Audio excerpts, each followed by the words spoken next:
More questions are being raised about Julian Assange and WikiLeaks, specifically regarding their role in the 2016 elections. Now, this call comes after the release of the Mueller report, which found no proof of collusion between the Trump campaign and Russia. One America's Jack Posobiec has a report. We're excited to welcome here on One America News, Cassandra Fairbanks, writer at the Gateway Pundit. Thank you so much for being on with us today. Thank you for having me. You had a trip to London where you actually visited the Ecuadorian embassy and sort of got to visit Julian Assange. Yes. Tell me about what happened. Well, what happened was I went and the atmosphere was very different than how it used to be. Like before, when I went, we were free to walk around the embassy, we could speak. This time, they said that we had to stay in the conference room, which is heavily surveilled. It has the most cameras. Cameras capture every inch of that room. Which he obviously wasn't happy about. And then he was going to try and bring in a radio to muffle the microphones, not because we were discussing anything bad or secret, but because of the principle of it, that two journalists should be able to have a private conversation. But when he was approaching the room, I saw him in the hallway. The door was still open at this point. They stopped him and told him that he needed to submit to a full body search, which they've never done in the 7 years that he's been there. And fireworks ensued from there, basically. He said that he would not do it because it was undignified and unnecessary. They didn't let him in the room. They slammed the door shut. I started to hear Julian fighting outside with some of the embassy staff. They ended up letting me out of the room, and the ambassador went in and Julian Assange went in. And I saw him briefly and said hi, but he got pushed away. And then I could hear them fighting pretty intensely. Julian was demanding to know why he was being treated as a prisoner instead of somebody who has asylum. You mentioned this in your article, that you actually did have a letter of approval for going to visit on this trip, and I believe the meeting was supposed to last for 2 hours. Right.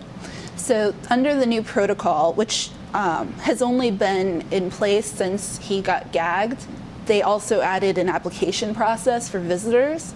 So once Julian decides that he wants to have a visit with somebody, they have to fill out this long form that includes your employer's address, your home address. And why do you suppose that is? Is that because of new political realities in Ecuador, or is it because of pressure from the U.S. government? Julian believes that it's because of pressure from the U.S. government, and I of course agree with that.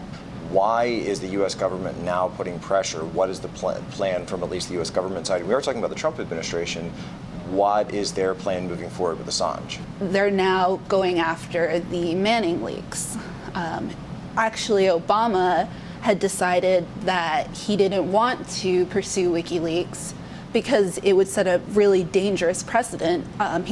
He referred to it as like the New York Times question. And the issue was that if they went after WikiLeaks, then they'd have to go after the New York Times or the Washington Post or anyone else. I mean, all media relies on scoops and secrets. So is that what they're going after? They want to go after these Manning leaks. How would they be able to charge WikiLeaks given, the Supreme Court case law on this? Well, the Espionage Act. In 2012, I believe it was, there was a Stratfor leak in which they discussed charges that were going to potentially fall upon Julian and WikiLeaks. And a lot of it was centered around the Espionage Act, which would be an extremely heavy-handed move for a publisher. And this is something that we've only seen the summary of the Mueller report, but he does come down and state that it was Russian interference, it was Russian hacking. So I guess the essential line of thought would go that if they were collaborating with a hostile intelligence power, that perhaps that would fall under the Espionage Act. It's possible, but there is a really good argument for the Bartnicki First Amendment test, which, even if it was stolen by the Russian government, which Julian has adamantly denied and said that it was not a state actor, even if it was, it would still technically be protected under the Bartnicki First Amendment test. Bottom line, where do you think this ends up for Julian Assange? Where do you see Julian Assange in a year? Well, I would like to see him free and able to continue his work, and I believe sunlight is the best disinfectant, and that there's no such thing as too much transparency. Has there been more discussion? I know there was talk about, or that you've heard about a potential pardon or immunity deal from the Trump administration. I have not heard anything like that from the Trump administration. I spoke to Rand Paul about 6 months ago, and he said that he would be open to an immunity deal for Julian in exchange for, you know, some testimony about the leaks. He said that, you know, we have no idea what he knows, and he's obviously not going to just tell us. Understood. Well, Cassandra, appreciate you being on with us today, sharing your story and sharing your passion with us. Thank you very much. Want to see more videos like this? Click on the link below and subscribe to One American News on YouTube, and call your cable provider and kindly demand that One American News is added to your lineup. Call and subscribe today.